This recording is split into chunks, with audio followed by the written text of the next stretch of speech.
आज हम पढ़ेंगे electric field at axis point due to electric dipole. Electric dipole के बारे में मैंने पिछली वीडियो में आपको बता दिया था। ये भी एक इलेक्ट्रिक डायपोल है, प्लस चार्ज माइनस चार्ज, इनके बीच का जो डिस्टेंस है वो 2L है। अब इस इलेक्ट्रिक डायपोल की वजह से इस पॉइंट P पे, जो कि एक एक्सिस पे है इसके, उस पॉइंट P पे कितना इलेक्ट्रिक फील्ड लग रहा है वो हमें निकालना है। अब इस पॉइंट P से लेके इसके डायपोल के सेंटर तक की जो डिस्टेंस है वो हमने R मानी है। तो इस हिसाब से electric field at point P due to charge plus Q, ये प्लस Q चार्ज है। इस प्लस Q चार्ज की वजह से P पॉइंट पे जो इलेक्ट्रिक फील्ड लगेगा वो हम E1 निकालेंगे। E1 equals to 1/4πε0 Q upon L plus R का whole square. L plus R क्यों लिया हमने? क्योंकि इस P पॉइंट से प्लस Q पॉइंट तक की जो डिस्टेंस है वो R प्लस L, यहां से यहां तक की L और यहां से फिर यहां तक की R, तो R प्लस L का होल स्क्वायर लिया। इसी तरह से हम पॉइंट P पर माइनस Q चार्ज की वजह से इलेक्ट्रिक फील्ड निकालेंगे। ये माइनस Q चार्ज है, इसकी वजह से पॉइंट P पर जो इलेक्ट्रिक फील्ड लगेगा वो होगा E2 equals to 1/4πε0 Q upon R minus L का होल स्क्वायर। अब यहाँ पे R माइनस L इसलिए लिया है क्योंकि ये पॉइंट है और इस पॉइंट P से लेके और सेंटर तक की जो डिस्टेंस है वो R है। तो इस R में से ये L माइनस कर देंगे तो हमारा ये डिस्टेंस मिल जाएगा, इसलिए हमने R माइनस L का होल स्क्वायर लिया है। इसके बाद हम देखेंगे कि जो नेट इलेक्ट्रिक फील्ड होता है वो पॉइंट P पे इलेक्ट्रिक डायपोल की वजह से क्या होगा। E equals to E2 minus E1। अब हमने E2 माइनस E1 क्यों लिया है? क्योंकि जो ये E2 है वो क्वांटिटी में बड़ा है। हम किसी को माइनस करते हैं तो 10 है, एक 5 है, तो 10 में से 5 को जब माइनस करेंगे तो 5 आएगा। अगर 5 को 10 में से माइनस करेंगे तो माइनस की क्वांटिटी आ जाएगी, इसलिए जो बड़ा है उसमें से हम माइनस करेंगे छोटे को। तो हमने वैल्यू ली, नेट इलेक्ट्रिक फील्ड निकाला डायपोल की वजह से। E2 की वैल्यू हो गई 1/4πε0 Q upon R minus L का होल स्क्वायर, माइनस E1 की value 1/4πε0 Q upon R plus L का होल स्क्वायर। अब इसमें से हम Q अपॉन 4πε0 को कॉमन ले लेंगे दोनों में से, तो बचेगा अंदर 1/R माइनस L का whole square minus 1/R plus L का होल स्क्वायर। इसके बाद हम आगे बढ़ेंगे तो इन दोनों का एलसीएम लेंगे, तो एलसीएम आएगा R माइनस L का whole square R plus L का होल स्क्वायर। जब हमने इसको इसमें से डिवाइड करके और मल्टीप्लाई करेंगे 1 में तो R प्लस L का होल स्क्वायर आएगा आगे, और माइनस R माइनस L का होल स्क्वायर। इसके बाद हम इसके होल स्क्वायर को दोनों को खोल देंगे, तो R square plus L square plus 2RL minus ये माइनस वाला जो होगा R square plus L square minus 2LR। यहाँ बाहर नेगेटिव साइन है तो इस पे नेगेटिव साइन आएगा, इस पे नेगेटिव साइन आएगा और ये पॉजिटिव हो जाएगा।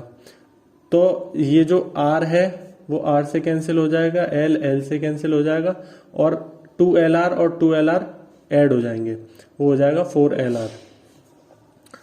इसके बाद जो हमने R डिस्टेंस लिया वो L से काफी ज्यादा बड़ा है। ये R डिस्टेंस इतना है और L इतना है, तो हमने दिखाया है कि R is very very greater than L, तो R के मुकाबले L बहुत कम होगा, तो L को हमने नेग्लिजिबल मान लिया है जो कि 0। तो जब यहाँ 0 हो जाएगा, यहाँ 0 हो जाएगा, तो यहाँ बचेगा R स्क्वायर, यहाँ बचेगा R स्क्वायर, तो R की पावर 4 हो जाएगा। तो आगे हमने लिखा E equals to Q upon 4πε0 4LR upon R की पावर 4। अब यहाँ एक R है, यहाँ R की पावर 4 है, तो इससे R की पावर 4 से एक R कट जाएगा, तो बचेगा RQ और ऊपर बचेगा 4QL। तो E equals to 1/4πε0 4QL upon RQ।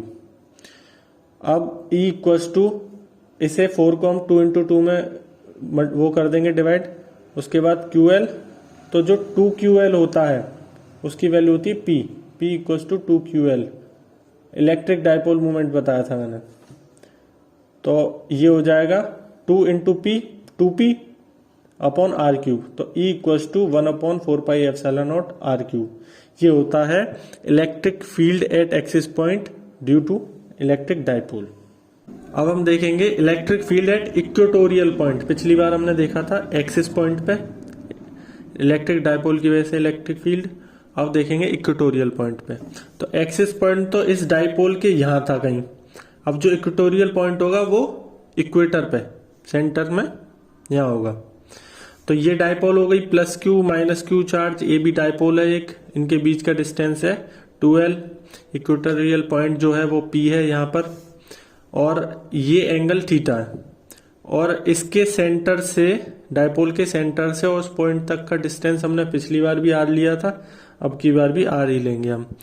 तो यहां पर ये थीटा एंगल हो गया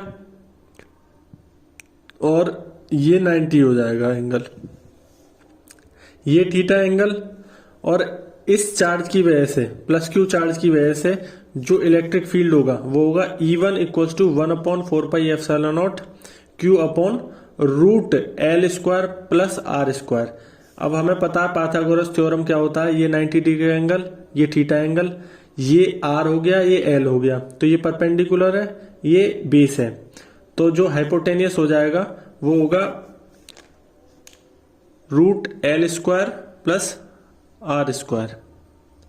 कैसे हुआ ये, हम पाइथागोरस थ्योरम देखते हैं। ये होता है perpendicular square plus base square equals to hypotenuse square. तो इसी तरह से परपेंडिकुलर था R स्क्वायर हो गया, बेस था L स्क्वायर और हाइपोटेनियस का स्क्वायर। अब ये जो स्क्वायर है इसके ऊपर रूट चढ़ जाएगा, R square plus L square, तो जो हमारी हाइपोटेनियस थी वो ये आ गई, ये आ गया। अब इसी तरह से इस साइड भी यही है, तो इधर भी जो डिस्टेंस होगा वो हो जाएगा L square plus R square, ठीक है। तो अब electric field at point P due to minus charge, इसकी वैल्यू होगी 1/4πε0 Q upon root L square plus R square का होल स्क्वायर। सेम है दोनों का डिस्टेंस, तो इनकी जो इलेक्ट्रिक फील्ड की वैल्यू आएगी दोनों पॉइंट से वो सेम आएगी। तो यहाँ पे E1 और E2 सेम है। अब इस फिगर में क्या होगा कि प्लस क्यू से जो लगता है इस पे इलेक्ट्रिक फील्ड पॉइंट P पे, वो बाहर की तरफ जाता है प्लस चार्ज से, तो ये E1 हो गया, और ये थीटा एंगल है और ये भी थीटा एंगल हो जाएगा, करस्पॉन्डिंग एंगल्स जिसे बोलते हैं। और E1 ये है, अब इसे अगर हम वेक्टर में स्प्लिट करेंगे तो ये हो जाएगा थीटा की तरफ वाला E1 cos थीटा, और ये वर्टिकल कंपोनेंट हो जाएगा E1 sin थीटा। ध्यान से देखिए, अब ये अवे फ्रॉम द पॉइंट लग रहा है प्लस का, और माइनस चार्ज की वजह से जो इलेक्ट्रिक फील्ड आएगा वो टुवार्ड्स दी चार्ज आएगा, तो ये E2 आ गया। अब ये E2 है, ये थीटा एंगल है तो ये भी थीटा एंगल हो जाएगा, क्यों, ये अल्टरनेट इंटीरियर एंगल है, क्योंकि ये दोनों पैरेलल लाइन है और एक ट्रांसवर्स लाइन, तो ये दोनों थीटा एंगल हो गए। तो ये E2 का थीटा एंगल जो हॉरिजॉन्टल कंपोनेंट होगा वो भी E2 cos थीटा हो जाएगा, और जो वर्टिकल कंपोनेंट होगा वो E2 sin थीटा हो जाएगा, ठीक। तो हमने इस दोनों E1 E2 को उसके हॉरिजॉन्टल और वर्टिकल कंपोनेंट में तोड़ लिया है। उसके बाद ध्यान से देखिए कि जो वर्टिकल कंपोनेंट है E1 का ये है E1 sin थीटा, और E2 का ये है E2 sin थीटा। तो ये इनकी E1 और E2 की वैल्यू तो सेम है, तो ये और इक्वल है बट अपोजिट है, इसकी डायरेक्शन ऊपर की तरफ है, इसकी नीचे की तरफ है। तो वर्टिकल कंपोनेंट जो E1 और E2 के होंगे वो इक्वल है बट अपोजिट डायरेक्शन में, इसलिए वो एक दूसरे को कैंसिल कर देंगे। जबकि जो हॉरिजॉन्टल कंपोनेंट है E1 का और E2 का वो दोनों सेम डायरेक्शन में है, तो वो इक्वल है, तो दोनों जुड़ जाएंगे। अब जो नेट इलेक्ट्रिक फील्ड होगा वो होगा E1 cos theta plus E2 cos theta, horizontal component केवल। तो E1 और E2 की वैल्यू तो सेम है, तो कुछ भी रख लो दोनों में, तो वो 2 हो जाएगा, तो 2E1 cos थीटा। अब हम देखेंगे कि 2 तो ये हो गया, E1 की वैल्यू हमने निकाली थी 1/4 pi epsilon naught Q upon root L square plus R square का whole square into cos theta की भी वैल्यू निकालनी है। तो cos थीटा क्या होता है? cos थीटा होता है cos theta equals to base upon hypotenuse. अब हम फिगर देखेंगे, इसमें जो बेस है वो है L और हाइपोटेनस है root L square plus R square. तो जो cos थीटा होगा वो L upon root L square plus R square हो जाएगा। इसके बाद E इक्वल्स टू 2QL हो गया 4 पाई एप्सिलॉन नॉट, और इस पे है ये पावर 2 है और रूट है, तो ये दोनों कैंसिल होके इसकी एक पावर बचेगी L square plus R square की पावर 1, और यहाँ पे L square plus R square है, ये रूट में है, तो इसे हम ऐसे भी लिख सकते हैं L square plus R square की पावर 1/2। रूट को हम इस तरह से भी लिख सकते हैं। तो यहाँ 1/2 पावर है और यहाँ 1 पावर है L square plus R square की, तो पावर दोनों 1/2 और 1 को जोड़ेंगे तो 3/2 हो जाएगी। इसके बाद R is very very greater than L, जो R है वो L के मुकाबले बहुत ज्यादा बड़ा है, इसलिए हम L को नेग्लिजिबल मान लेंगे यानी 0। तो जब L 0 हो जाएगा तो R की जो पावर है वो बचेगी 3, क्यों? क्योंकि 2 से 2 कैंसिल हो जाएगा तो R क्यूब बचेगा यहाँ पे। अब 2QL की मैंने बताया था पहले भी कि P होता है 2QL इलेक्ट्रिक डाइपोल मोमेंट, तो 2QL की जगह पे P रख दिया हमने और अपॉन 4 पाई एप्सिलॉन नॉट और यहाँ पर R क्यूब। तो ये होता है electric field at equatorial point due to electric dipole.